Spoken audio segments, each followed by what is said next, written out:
Graça e paz, irmãos. Voltando aqui à ministração. Hoje eu pus uma camisinha preta, mais escura. Não é para ficar mais sério, não, mas é porque é que estava no guarda-roupa que eu pude colocar. Tá bom? Falando do tópico 5. Que Deus te dê entendimento, que Deus te dê graça, em nome de Jesus. Nesse tópico 5 eu fiz a seguinte pergunta: como sabemos se quando alguém manifesta esse dom, o dom de variedade de línguas, se é de Deus ou não? Um reforço. Paulo fala em variedade de línguas. Bom, eu vou falar disso um pouquinho para frente agora, mostrando quanta loucura eu já vi na minha vida a respeito de dons de línguas. Mas, para falar disso, Paulo já responde, ou já dá toda a informação para que nós possamos, ainda que não seja pelo Espírito Santo, no dom de discernimento, nós possamos discernir se vem de Deus, se vem da carne ou se vem do inferno. Quando alguém ou quando pessoas se mostram como se estivesse manifestando o dom de variedade de línguas pelo Espírito Santo de Deus. No capítulo 14, verso 6, diz assim, da primeira carta de Paulo aos Coríntios: E agora, irmãos, se eu for ter convosco falando em línguas, que vos aproveitaria se não vos falasse ou por meio da revelação, ou da ciência, da profecia ou da doutrina? Veja bem, olha que maravilha, irmãos. É aquilo que eu tenho falado ao longo dessas ministrações. Puxa, é bom manifestar o dom de línguas, de variedade de línguas, falando especificamente dele? É bom, tem proveito, óbvio que tem, porque é uma obra do Espírito Santo de Deus, meu Pai amado. A questão é, vejam bem a ordenação e a prioridade que Paulo coloca pelo mesmo Espírito nessa questão. O que aproveitaria, ele fala aqui, se eu estivesse manifestando línguas no vosso meio, mas não tivesse também falando para vocês de revelação, de ciência, da profecia ou da doutrina? Doutrina, no caso, a própria palavra de Deus. Já pensou? Ele está querendo dizer o seguinte, em outras palavras: se eu fosse ter com vocês e só orasse em línguas, só manifestasse línguas, ainda que eu interpretasse? Tem muito mais valia, inclusive, a doutrina. E ele diz no verso 7, da mesma sorte, se as coisas inanimadas que fazem som, seja flauta, seja cítara, não formassem som distintos, como se conhecerá o que se toca com a flauta ou com a cítara? Olha que analogia que ele faz. Se eu não pregasse para vocês a doutrina de Deus, como é que vocês ouviriam? Se não houvesse essa ministração. Porque se a trombeta der sonido incerto, quem se preparará para a batalha?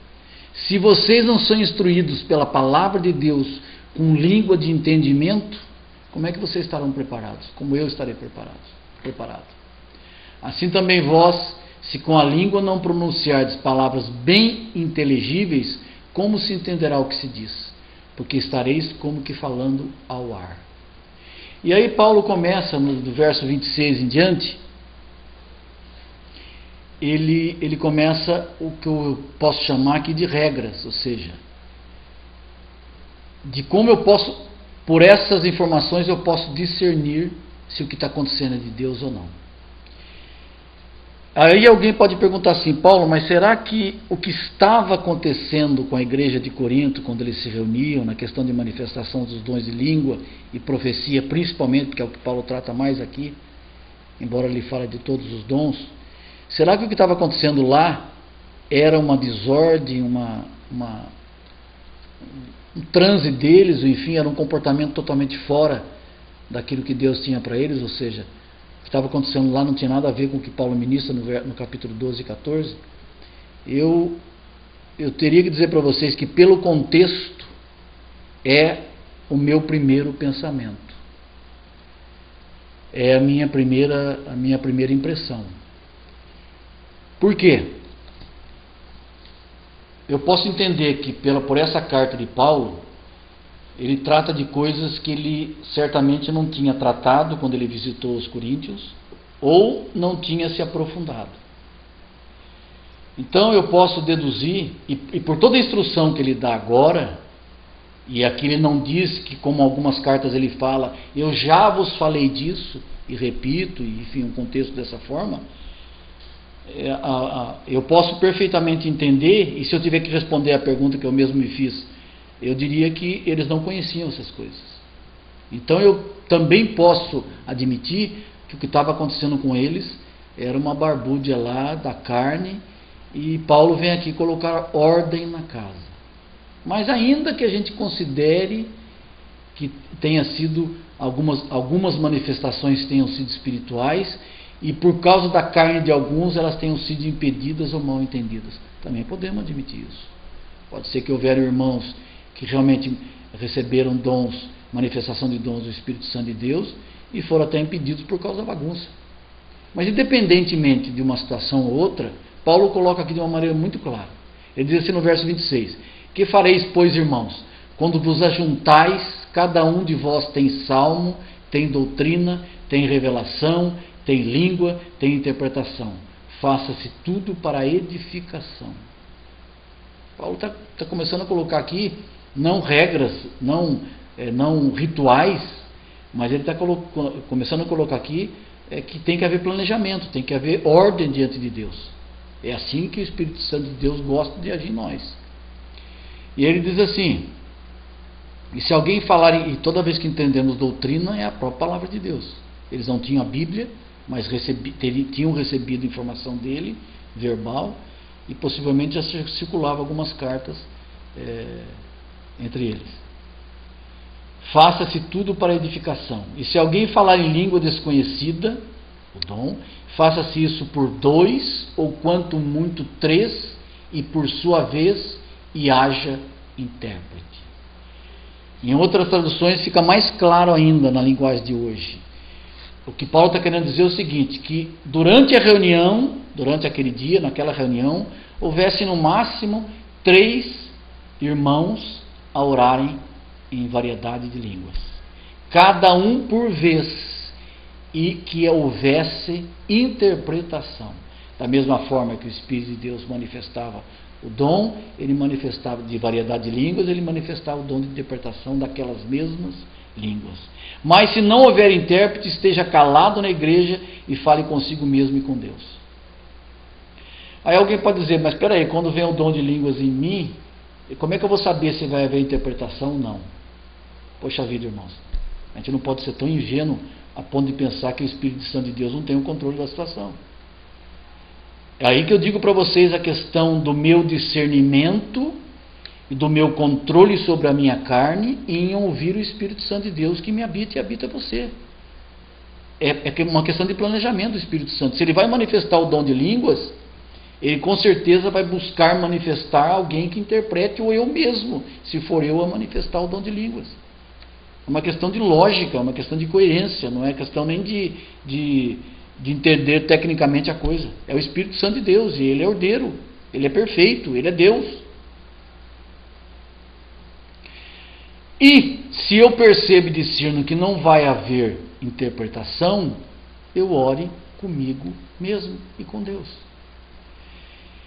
E aí ele fala da questão da profecia, e fala em 2 ou 3 profetas e os outros julguem. Mas se a outro que estiver assentado for revelado alguma coisa, cale-se o primeiro. Também que haja ordem. Que haja ordem. Então, irmãos, eu posso dizer para vocês que a coisa aqui fica muito clara e muito clara. E aí, eu posso comentar de algumas experiências que eu tive no passado, e eu posso até ter tido recentemente, que os irmãos também devam ter tido, e que muitas vezes, por causa da nossa ignorância, nós pensávamos que estávamos num ambiente dominado pelo Espírito Santo de Deus, e era uma tarde de unção, uma noite, uma reunião de unção, em que, meu Deus do céu, nós ficamos com ouvidos abertos e os olhos atentos, esperando Deus agir, e que o milagre ia acontecer. E quanta palhaçada eu vi e ouvi, irmãos. Não foi uma vez, foram muitas vezes. Eu falei em umas ministrações atrás, que durante uma reunião, eu ouvi, durante uma vigília, eu até ouvi irmãos tão cansados, sem domínio da sua mente, que oravam pelo portão que ele tinha pintado durante o dia. Eu ouvi em cultos, irmãos, em que inclusive eu interpelei, pedi a palavra e ministrei isso que nós acabamos de ler, e exortei aos irmãos que buscassem a Deus em espírito e em verdade, e não segundo a carne, em que eu via principalmente as irmãzinhas, e aqui eu coloquei um texto depois, do verso 31 em diante, as irmãzinhas se deflagrarem, assim, começarem a orar todas juntas, todas ao mesmo tempo, naquele tom de voz assim absurdo, choroso, e que eu tenho certeza que os irmãos já ouviram, e que com certeza nós temos que discernir naquele momento, não é pelo Espírito Santo de Deus, não pode ser, porque está contrário à palavra de Deus. A única desculpa que nós teríamos, as únicas pessoas que teriam como desculpa seriam os próprios coríntios antes de receberem essa carta, e mesmo assim eu disse para vocês, eu não duvido que Deus possa ter manifestado em algum, mas quando houve a desordem não era de Deus. E da mesma forma hoje, ou qualquer ocasião que a gente estiver e que houver essa desordem toda, essa bagunça toda, essa insanidade toda, tem que ser interrompida e tem que ser admoestada.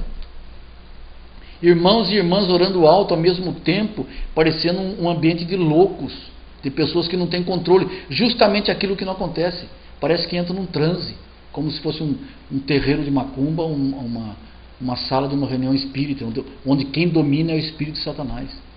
Então nós temos que discernir muito bem isso. E outra coisa, do verso 31 em diante diz assim, na primeira carta de Paulo, no capítulo 14, diz assim: porque todos podereis profetizar um depois dos outros, para que todos aprendam e todos sejam consolados. E os espíritos dos profetas estão sujeitos aos profetas. Meu Pai amado, ninguém entra em transe, ninguém perde o controle, ninguém fica maluco. Porque Deus não é Deus de confusão, senão de paz, como em todas as igrejas dos santos. E aí no verso 34 ele fala de um assunto que um dia a gente pode comentar. Ele diz assim: as vossas mulheres estejam caladas nas igrejas, porque não lhes é permitido falar, mas estejam sujeitas, como também ordena a lei. Isso aqui é profundo, isso aqui é controverso, enfim, tem grupos cristãos aí cometendo sandices, mas eu quero dizer para vocês, grande parte das experiências que eu tive, em que não era o Espírito de Deus a manifestar os dons, infelizmente as irmãzinhas e as mais velhas, as mais calejadas, as mais experimentadas, estavam no meio e eram as atrizes principais. Então, irmã, um dia a gente pode falar mais disso, mas tem alguma irmã me vendo e me ouvindo, eu peço a Deus em nome de Jesus Cristo que você busque através do seu marido ou diretamente na palavra de Deus, é óbvio que você tem esse direito e esse dever, de buscar conhecer a Deus e buscar conhecer o que Deus espera de você na igreja, no corpo dele, os dons, os talentos e os serviços que Deus, pelo seu Espírito, quer lhe dar, em nome de Jesus Cristo. Amém, amados? Eu exorto vocês mais uma vez, e eu acho que daqui para frente, até eu terminar essa doutrina, essa questão de oração, que vocês estejam buscando a palavra de Deus e o Espírito Santo de Deus incansavelmente, para que Deus nos transforme segundo a imagem e semelhança do seu Filho, para que cada vez mais os frutos sejam rotina, sejam comuns, façam parte, transformem a nossa natureza. Em nome de Jesus. Não se impressionem com falsos profetas, com falsos oradores, com pessoas que querem se mostrar espirituais, ou por inocência, ou por falta de conhecimento, ou mesmo porque foram plantados por Satanás no nosso meio. A única forma de vocês discernirem é quando vocês cada vez mais conhecerem a palavra de Deus e possam discernir e impedir, pelo poder do Espírito Santo que há em vocês, que existe em vocês, que mora em vocês, que esses homens prossigam. Em nome de Jesus. Que o Senhor lhe abençoe e lhe dê graça. Amém.